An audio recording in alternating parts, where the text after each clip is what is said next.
Not every horror story begins with screaming. Some start with silence, a bus stop, a text message, a man who never blinks. Welcome to Night World. These are 4 true horror stories that start normal, then ruin you. Story 1. The man at the bus stop never blinked. It was just another Thursday. Raining, cold. I had just finished my shift at the diner and was walking to the bus stop like I always do. Same route, same bench, same empty road. Except this time, someone else was there. A man, standing in the rain, facing the road. He didn't have an umbrella, didn't have a jacket, didn't flinch when the water hit him. He just stood there, completely still, like a statue left behind. As I got closer, I nodded politely. He didn't look at me, didn't move, didn't blink. I sat at the far end of the bench and pulled my hood tighter. It was too late to walk home and too dark to feel safe anywhere else. We waited in silence. 1 minute, then 5, then 10. The man still hadn't blinked. His eyes were wide open, locked on the road like he was expecting something terrible to arrive. I glanced at him again. That's when I noticed it. His clothes were wrong. Not just old, but old-fashioned.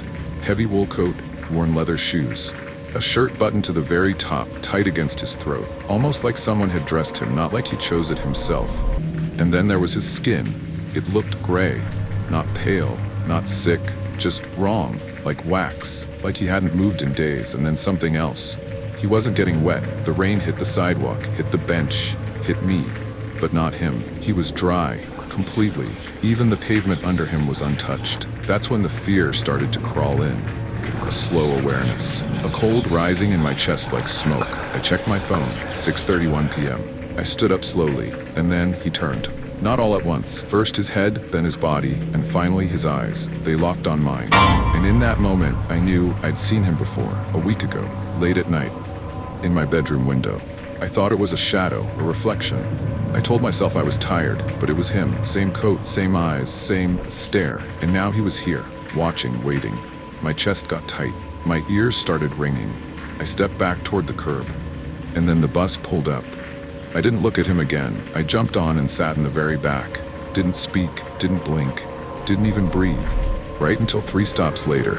The whole ride, I stared out the window, trying to shake the feeling that he wasn't a stranger. Trying to convince myself that I didn't recognize him from somewhere deeper. But deep down, I knew. I didn't sleep that night. Every noise outside felt too loud, too close. I kept checking the window, turning off the lights, turning them back on again. At one point, I swear I saw him again, standing by the tree line, facing my apartment. But when I blinked, he was gone. The next day, I called out of work. Didn't leave my apartment, didn't open the blinds, didn't answer my phone.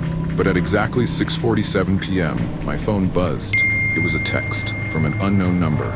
It said, "You forgot something." I froze. I hadn't told anyone, hadn't posted anything. No one should have known. Then there was a knock, not loud, just one knock. Sharp, intentional. I stood there, frozen. My heart was pounding so hard I thought I was going to pass out. I pressed my eye to the peephole. No one. But the hallway light flickered. Once. Then again I waited, then called the police. They arrived 15 minutes later, 2 officers. Calm, confused, they did a sweep of the building. No footprints, no water trail, no sign of a break-in, but something was inside. Sitting in the middle of my living room was a folded wool coat, soaking wet. I didn't own it, had never seen it before, but the floor beneath it was soaked, like it had been dripping for hours. The smell of rain filled the room, sharp, metallic, and underneath it, something else, like mold, like rot. One of the officers picked up the coat and made a face. Said it was freezing cold. Said it smelled like it came from underground. They filed a report, told me to lock my doors. They didn't have any answers. That night, I dreamed of the man, but not standing in the rain. I saw him sitting at my kitchen table, reading something. It was my name, over and over again, written in red. I moved out 2 days later, switched apartments, switched jobs, changed my number. Didn't even tell my friends where I went. Life went on, kind of. But some nights, at 6:47 p.m., I still get a text. Same number, same message. You forgot something. And I always wonder, what did I forget? A name? A place? A moment I was supposed to notice but didn't? Maybe I left a piece of myself behind that night. Maybe something followed me home. Maybe it never cared about the bench. until tonight.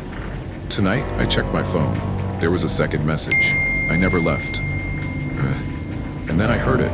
A drip, then another, coming from the hallway. I got up slowly, turned the corner, and froze. There he was, sitting on my couch, dry, smiling, staring. His shoes were leaving puddles on the carpet.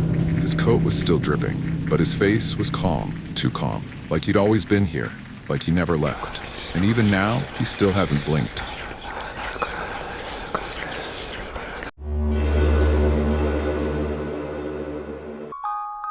Story 2. I was babysitting, but the baby wasn't the problem. It was supposed to be an easy $80. Quiet neighborhood. Baby already asleep. The mom smiled, handed me the monitor, and said, "You won't need to do much. She never wakes up." The dad, though, he didn't smile, didn't even say goodbye. He just handed me a flashlight and said, "If you hear anything strange, don't go into the nursery." Then they left. I thought he was joking. I was wrong. At first, everything was calm. I curled up on the couch, opened some chips, and scrolled my phone. The baby monitor sat on the table next to me. Old-fashioned, grainy black and white video with a faint buzzing sound. Every few minutes I glanced at it. She didn't move. Just lay there like a perfect little doll. So still it was almost unnatural. Then, at 9:17 p.m., the screen flickered. The soft hum stopped. I looked. She was awake. Eyes wide open, staring straight at the camera. Not crying, not making a sound, just staring. Unblinking, frozen. Then I saw something in the corner of the screen. A tall figure behind the crib, barely visible, like it was standing in the shadows, watching. I blinked. The screen glitched, and the shadow was gone. But the baby? Now she was smiling. Not a normal baby smile. It was stretched, stiff, wrong, like she was copying one from memory. Then the audio kicked in. Not crying, not babbling, just a low hum. A tone that vibrated through my chest. It didn't sound human. I stood up. Something was wrong. I could feel it. I grabbed the flashlight and headed upstairs. Every step up felt heavier. The hallway was colder than before. Dead silent. The nursery door was slightly open. I pushed it with 2 fingers and peeked inside. She was asleep again. Perfectly peaceful. But something in the room had changed. There was a mirror now. Tall, antique, freestanding, angled just enough to catch the entire crib in view. I stepped inside slowly. The air felt heavy. The crib was there, the baby, the rocking chair. But when I looked in the mirror, I wasn't there. No reflection, just the room. I waved, nothing. Then, something moved. In the reflection, a figure appeared behind me. Tall, pale, its limbs too long, face blank, like skin stretched over bone and stapled in place. I spun around, nothing. I looked back. Now the mirror was empty again. I backed out, heart pounding, shut the door, rushed downstairs. The monitor lit up. The baby was awake again, sitting in her crib. And this time, the figure was there with her, not in the room, just in the reflection. It stood right behind her, leaning forward like it was whispering into her ear. Then the closet door and the reflection began to open. Creak, creak, creak. I grabbed my phone, called the mom. No answer. Called the dad, straight to voicemail. Then, a loud crash upstairs. Something heavy had fallen. I jumped up, keys in hand, ready to run. But before I could move, I heard footsteps on the stairs. Slow, heavy, getting closer. I turned toward the hallway and froze. Someone was standing at the top of the stairs, wearing my hoodie, holding my flashlight, even had my phone in their hand. But their face, smooth, no mouth, no eyes, just skin. It raised one hand and waved at me. I ran, out the front door, into my car. Parked 5 blocks away, I finally caught my breath. Then my phone buzzed. Voicemail, from the mom. "Hey, sorry we missed your call. If she starts acting weird, just cover the mirror with a blanket. It's old. Sometimes it brings out strange behavior. She's sensitive to it ever since our last sitter vanished." That was the 3rd one this year. My stomach turned. 3rd?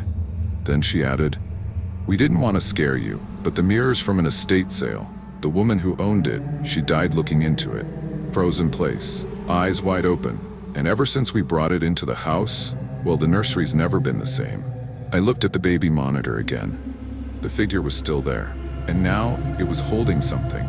A phone, my phone. Then something worse happened. A new app appeared on my screen.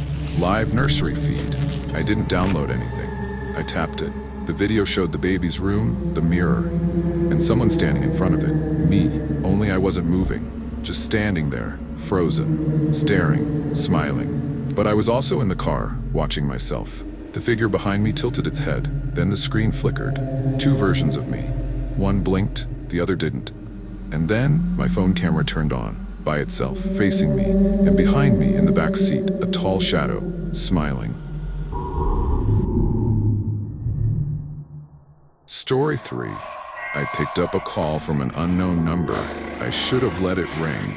It started with the call. Unknown number. I almost didn't pick up, but something made me swipe. Static. Then breathing. Then a voice whispered, "Don't go home." I laughed at first. Thought it was a prank. I hung up and went inside. My dog Mocha didn't greet me. Strange. She always runs to the door. I called for her. No response. Then I heard the jingling of her collar. But it wasn't coming from the living room. It was coming from the hallway. The hallway that leads to the basement. The door was wide open. Pitch black inside.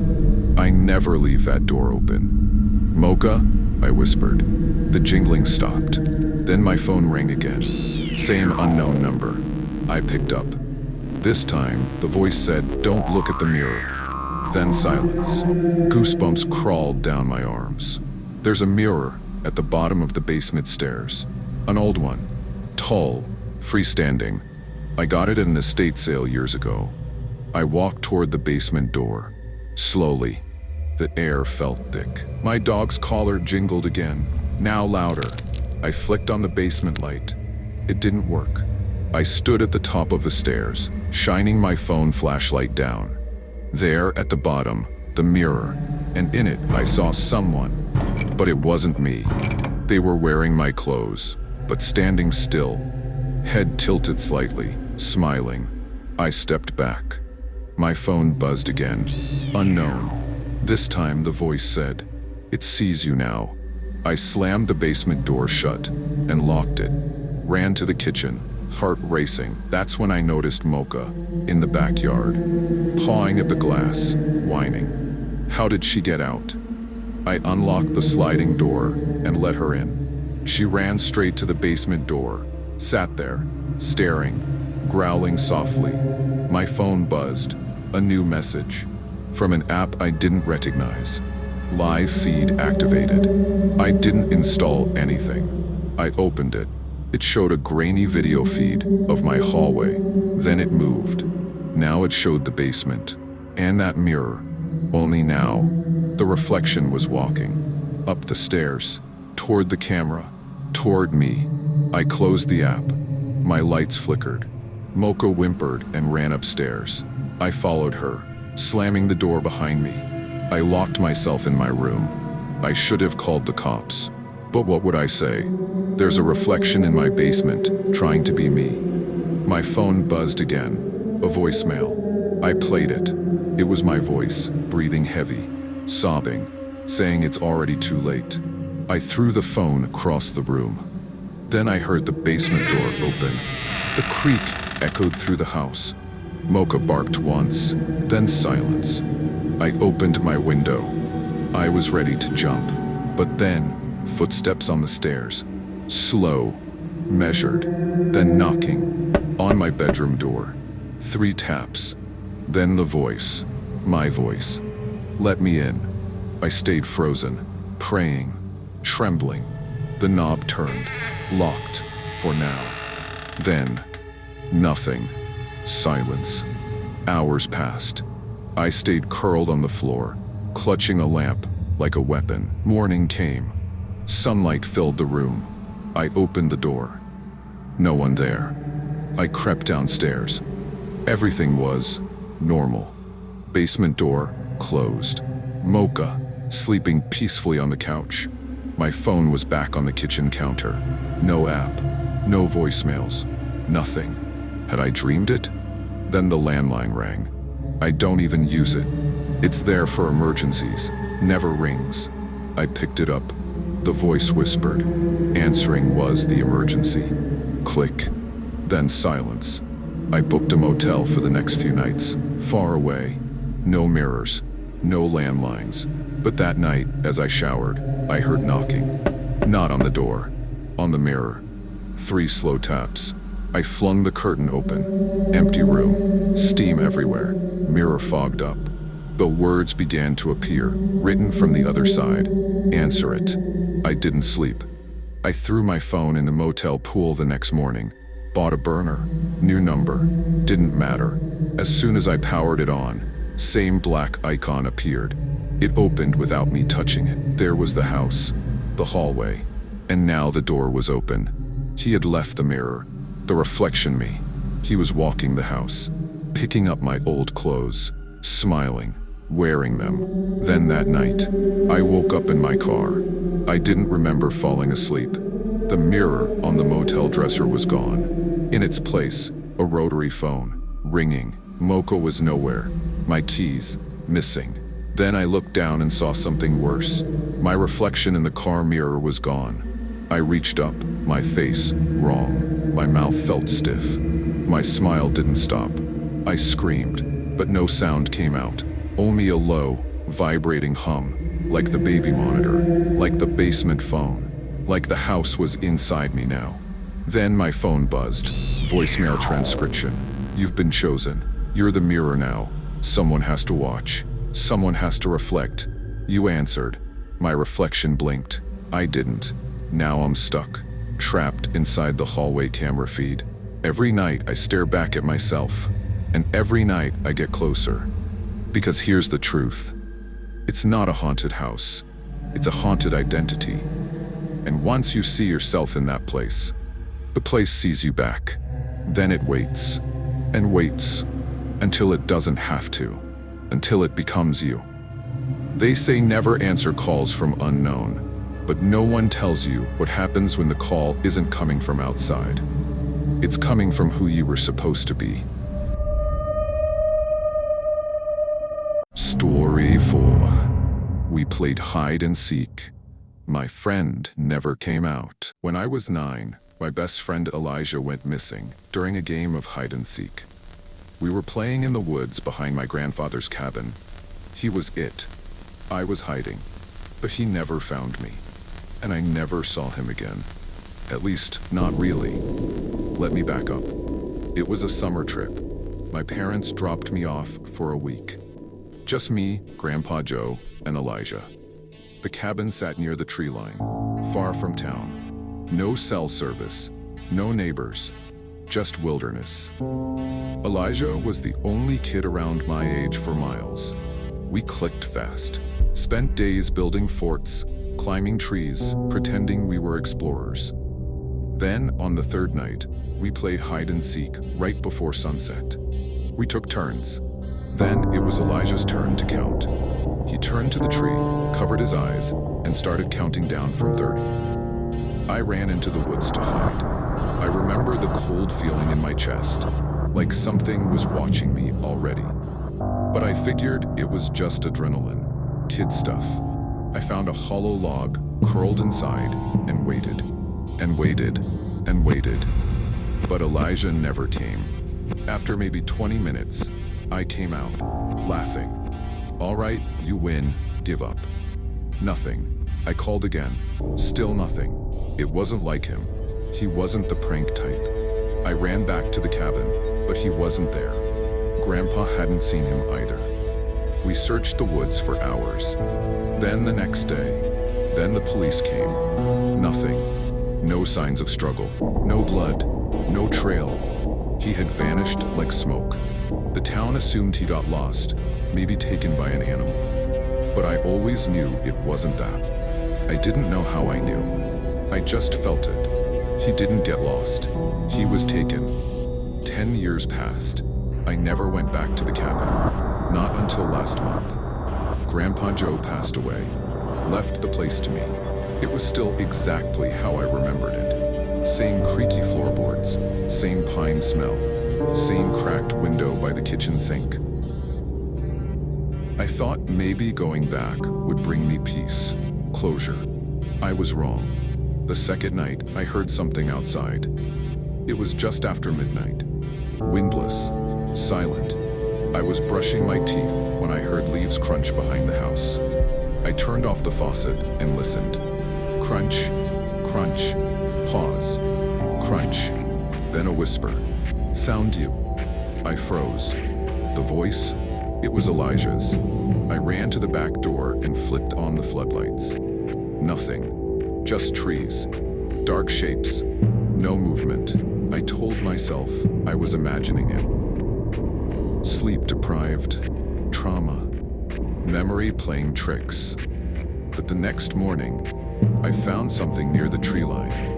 A shoe, caked in dirt, old, faded, and kid-sized. And written on the side in Sharpie, barely visible, property of Elijah.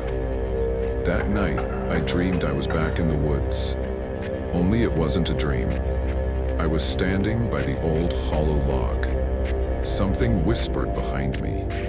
I turned and woke up in bed, drenched in sweat, lungs burning, heart pounding. But my feet were dirty, mud on the floor, and a pine needle in my sheets. I hadn't dreamed it. The next night, I set up my phone by the back door with a motion sensor app. If anything moved out there, I'd catch it. 3:17 a.m. The alert went off. I played the footage, static at first, then shapes, then clear as day. A child stepped into view, wearing the same clothes Elijah wore the day he vanished. He looked up at the camera, smiled, but something was off. His eyes were solid black. His smile was too wide, his skin pale, cracked like dry paper. Then he whispered, "Your turn." The video ended. I should have left then. I should have burned the cabin down and never looked back. But something compelled me to stay. Something deep, pulling. The next evening, I went into the woods. Not to hide, to find him. I followed the trail behind the house, deeper and deeper than I'd ever gone as a kid. Eventually, I found something new. An old shed, made of rotting wood and covered in moss. I'd never seen it before. It felt wrong, like it had always been there, but hidden. I stepped inside. It was dark, damp, smelled like wet dirt and something rotting. Carvings lined the walls, childish drawings, stick figures, trees, eyes, and one word over and over again, still playing. In the center was a mirror, not glass. It looked like black water, rippling even without wind. And I saw him, Elijah, standing inside it, wearing the same muddy clothes, same cracked skin. But his mouth wasn't moving. He wasn't breathing. And yet I heard him, in my head. I hid too well. It liked that, so it kept me. I stepped closer. My reflection began to melt, warp, twist. His didn't. Then a hand reached through, grabbed my wrist. Cold, thin, too long. I yanked back, and something tore. I ran, fast, didn't look back. When I got to the cabin, my wrist was bleeding, but not like a cut. More like something had leaked out of me. A feeling I still can't explain. Like a part of me was gone. It's been a week. I left the cabin, but he followed. I see him in reflections. TVs, windows, my rear view mirror. He's not Elijah anymore. He's what's left of him, still playing the game. And now it's my turn to hide. I don't know the rules. I don't know how to win. But I know what happens if I lose. Every night, my phone buzzes at exactly 3:17 a.m. A message, found you. Then the screen glitches, and I see myself standing in the woods, eyes black, smiling, just like Elijah. And behind me, always behind me, something taller, something that doesn't blink, something that never stops playing.